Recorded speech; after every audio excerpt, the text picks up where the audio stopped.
What do we want? Climate justice! When do we want it? Now! What do we want? Climate justice! When do we want it? Now! I'm a kid. I'm 13 years old. I want to play tennis, go on walks with my family, go to school dances, and be with my friends. I don't want to be thinking about wildfires and other looming dangers of climate disruption. I don't want to be thinking about the lack of leadership in our country. I don't want to be thinking about a 10-year deadline. Yet, when I wake up every day, I am forced to think about this catastrophe and what I can do about it. I feel obligated to take actions that will hopefully make a difference one day. To not acknowledge this danger is unthinkable. To do nothing and sit by as the climate crisis rages on is unimaginable.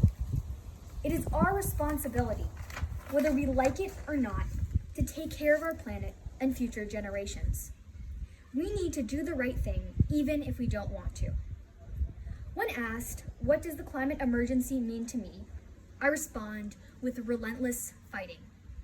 Fighting back, getting up in the morning with a sense of purpose and mission. We need more people to join us. To take on this emergency, we need collective action. We need to get off the sidelines and fight back. In these dark times of coronavirus and climate change, it is easy to lose sight of our shared goal and purpose. But now more than ever, we need to be focused on reversing the climate crisis. We need to continue this movement no matter how difficult it gets.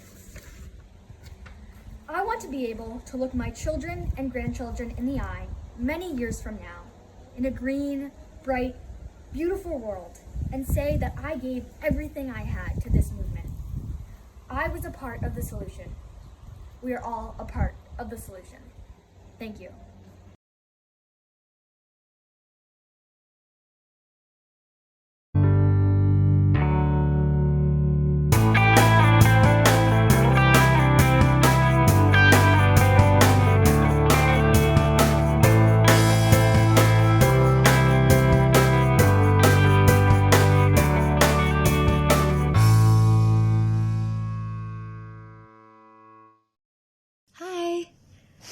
I hope everyone is doing well and staying safe during this time.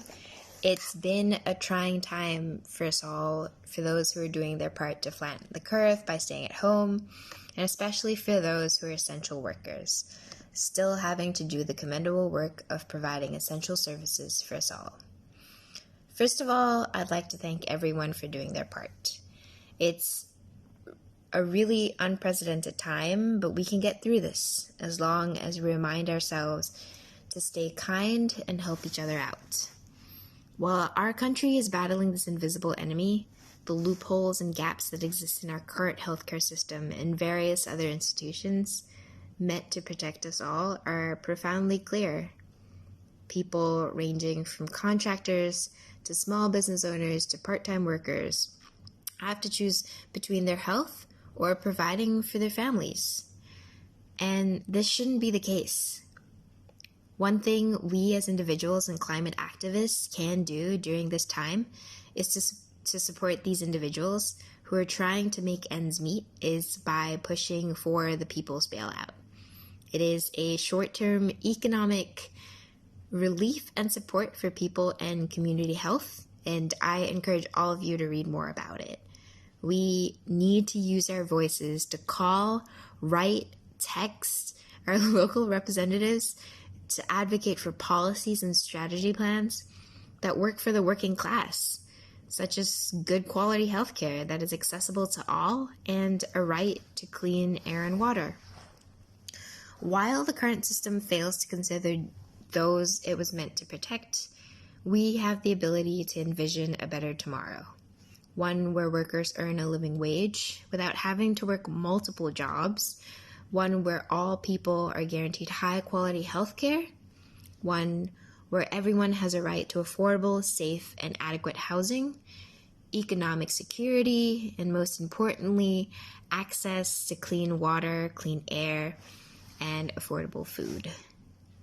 Now is not only the time for us to push our politicians for policies that help the working class get back on our feet, like the people's bailout, but to also start planning for the future and to finally treat climate change seriously as well as act on it.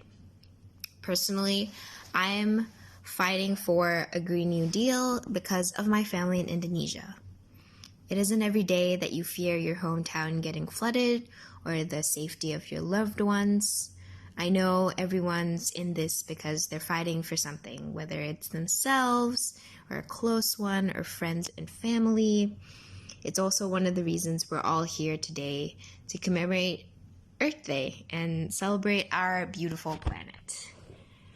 As you listen to the rest of the speeches and talks planned today, I encourage all of you to identify an area that you feel most passionately for and figure out a way you can contribute, either in terms of helping someone in need, learning more about the Green New Deal, or just talking to your friends and family about the People's Bailout. The work that all of us do and the progress we make is dependent on building awareness, momentum, and incredible excitement. If our politicians aren't ready to act, then it's up to us to tell them that we are, and to elect politicians that are beginning to understand the direness of the situation at hand. We can only rebuild stronger.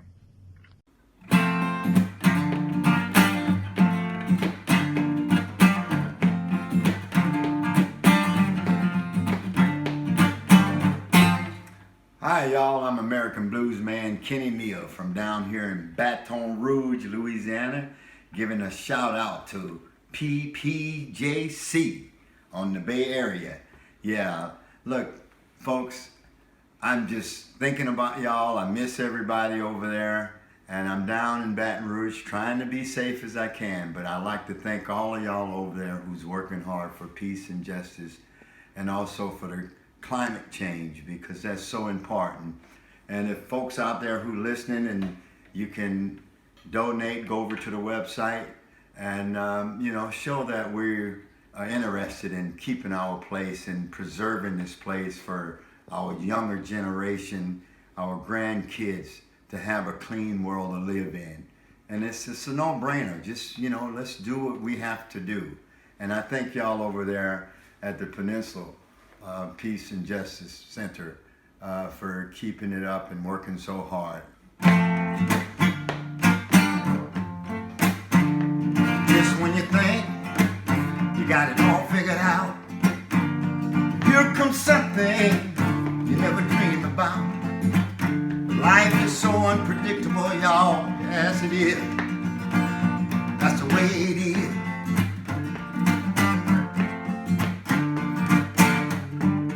It get a little hard to bear sometimes. Things out of nowhere to blow your mind. But one thing I know for sure, y'all, hey, y'all, you know what? We got to let life flow. Yeah, we got to let life flow. Let me tell you something. 1 minute you're up, the next minute you're down. We can't stay there. We got to keep our feet on the ground. Life is so unpredictable, y'all. That's the way it is.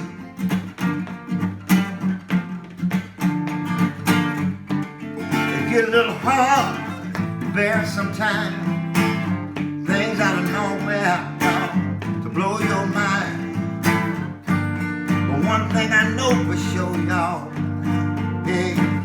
hey, y'all, peace and justice, gotta let life flow. Yeah, we got to let life flow. Let me tell you one more time. When you get real hard and you feel the pain, you got to reach inside, find sunshine and rain. Life is so unpredictable, y'all. No, that's the way it is. Yeah, it get a little hard to bear sometimes. Things out of nowhere to blow your mind. But one thing I know for sure, y'all, we just got to hold on. Hey, y'all, we got to let life flow. it'll be alright. Got to let life flow. Oh yeah. It get a little hard sometimes, like it is now. We got to let life flow. Yeah. One minute we up, the next minute we down. We can't stay there. Keep our feet on the ground. That's the way it is, yeah. We got to let life flow.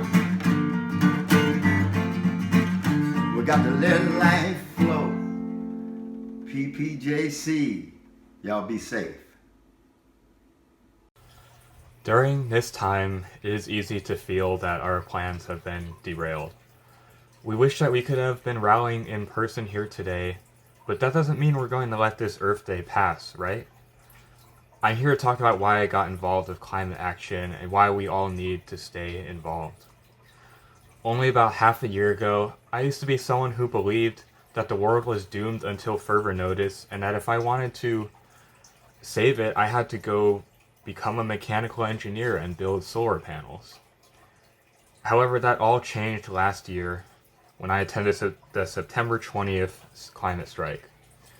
There, through meeting one person, I learned about a whole new world of hope, of knowledge, and more. And I'm still learning more today.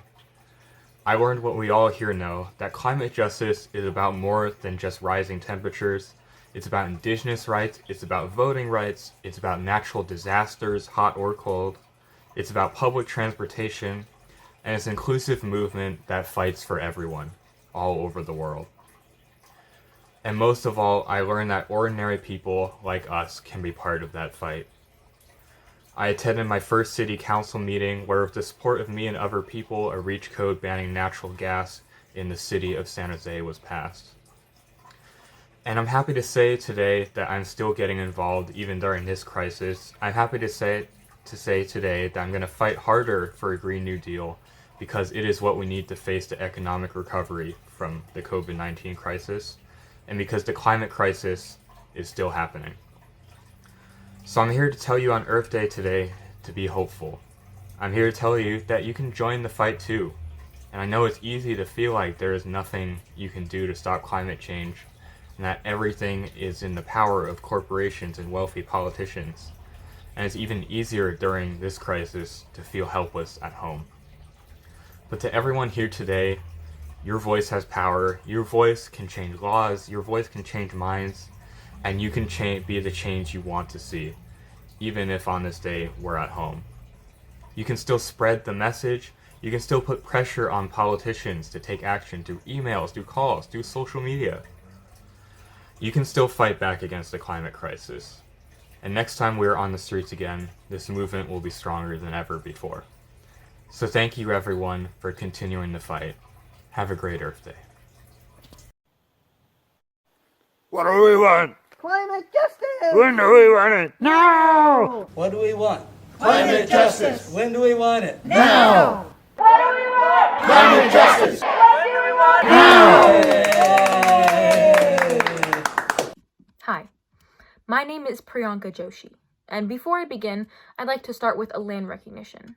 Because no matter where you're watching this from, the land that we occupy has been wrongfully colonized and illegitimately possessed. So please take some time to look up and recognize the history of the indigenous peoples and tribes who have lived here for over 1,000 years. With that said, the reason you're watching this is because today is Earth Day. And the reason I'm saying this is because by 2050, we need 3 Earths to be able to sustain just the 100 companies and corporations who produce over 70% of all the waste on our planet. It's easy to feel helpless when faced with a number like that. But that's why we're here. But let's face it, neither me saying this, nor you listening to this, is going to change the way things work. So once this event is over, don't let it be over. Realize that these issues aren't going to be solved just by stopping the use of a plastic straw. They're going to be solved by dismantling a capitalist system that propagates total destruction in favor of short-term monetary gain. And if we're angry, if we're discouraged, if we're eager to help, it's because we're passionate. It's because we care more about people than profit. And it is because we are going to fight back. So, that's why you're watching this. But the reason why you're not watching this in person is because, as you probably know, the coronavirus. And I know that this pandemic seems impossible to escape. I almost didn't want to talk about it today, if only to escape it for this day alone. But the facts are, it's changed every obligation we hold to this earth. Because I've heard over and over again that this virus is the great equalizer, when in fact it has exacerbated every single systematic setback. We see African Americans being infected at 6 times the rate of white people, and those from the Navajo Nation being affected at 10 times the rate of their surrounding states, and they're being denied emergency funding by the Trump administration. And we see our already failing recycling system stutter and fall, leaving more than ever single-use plastics to clog water and land alike. So if you have the capability, donate. If you have the mental bandwidth, educate yourself on what your fellow humans are going through. And yes, our obligations have changed, but our motivation is the same, because we're doing this to protect people. We're doing this to protect the planet. And we are going to be heard. Hi everyone, my name is Maggie Dong and I'm an outreach lead for the California Youth Climate Strike as well as the Silicon Valley Youth Climate Strike team. I began fighting for climate justice when I found out that we only have 10 years left to do something before the Earth is too late to save. Today I'll be talking about the effects of climate change and how history might repeat itself. Because of the certain circumstances happening right now with the COVID-19, some people are scared, they don't know what to do, and I think it's safe to say that everyone's being impacted. I believe that everyone wishes we could have acted earlier. It would have been so much easier to prevent this pandemic when it was just a few cases or only happening in certain parts of the world. This causes me to think about a bigger crisis we have coming. The climate change. There are so many signs that we might have a disaster in the climate change, but there's hardly any action. For example, Antarctica. Not only are the glaciers melting and the native populations are shrinking, the ice is turning red. This is because temperature is so warm that red algae is growing and filling up the once snowy and white land. Overall, sea levels are rising and the temperature of the Earth is increasing dramatically. For some reason, our politicians are not taking these warnings seriously and are choosing not to act upon them, just like what happened with the COVID-19 situation. Look at the consequences we are left with when we don't act early. We have a global pandemic. Millions of people are suffering, and many of them are losing loved ones, they're losing homes, they're losing jobs, and in addition, our economy is in a downward spiral, and no one is sure when this crisis will end. To me, this is extremely depressing. And right now, even though people are working so hard for the COVID-19 and sacrificing everything, they cannot make as much as an influence as if they did if they acted earlier. And this can happen again with the COVID-19. The last thing we want to do right now is to have another disaster that could be prevented. We don't know how much our Earth can stand anymore if we have crisis after crisis after crisis. This disaster will definitely be more fatal, and this is the climate crisis. We, as people of the new generation, need to work and prevent the big crisis from happening. Prevention, as seen through history time and time again, is safer, cheaper, and easier, and more efficient than a cure, as seen in the COVID-19 situation. As part of the new generation, we demand action to be taken earlier. To battle this climate challenge, we must commit to the new policies and legislations such as the Green New Deal. Right now, this moment is what people will look at when they think of climate activism. Right now, we are the people that will determine everyone's future. Together in solidarity is when we are united the most. When the earth we need is under attack, what do? Stand up, fight back. Stand up, fight back. Stand up, fight back. When the earth we need is under attack, what do? Stand up, fight back. When the earth we need is under attack, what do? Stand up, fight back. Yay! Hi, I'm Jamie. Thanks for having me here today. I grew up loving nature, loving being outdoors, and as I grew older and I started to hear about the effects of climate change, I was really infuriated about the suffering that climate change is causing people, especially the world's most vulnerable populations. And I think really the breaking point for me, not breaking point, but the point that really forced me to start going into activism and putting a lot of energy into it was realizing that I don't want to wake up one day and realize that the world is ending and that I didn't do anything to stop it, and I could have. So that's why I'm an environmental activist. I think one event that demonstrated how catastrophic the effects of climate change will be, at least for people living in our area, is the fires that have been going on in Northern California. We've all experienced some form of it, some of the effects, but it's scary, what that kind of thing will do. I mean, I can remember the smoke just blocking the sun so much that as it set, it just turned into this fiery, bright red ball. And I remember being able to look at the sunlight and the shadows on the sidewalk and be able to tell how bad the air quality was, because the shadows would turn this like bluish color and the sunlight on the sidewalk will turn this yellowy, weird color. I'm sure you know what I'm talking about. But during fire season, I started getting these nightmares that my mom had gotten caught in the fires, that the fires had come to our house, and that she had burned alive in her car, and I would wake up in a cold sweat, and I was just terrified. And this just made me want to fight harder, because I know that that is what people are going through right now. These sort of catastrophes have been brought about by the greed of the people in power who are still refusing to act and take the comprehensive action that we need. So, despite all that, I'm actually really hopeful.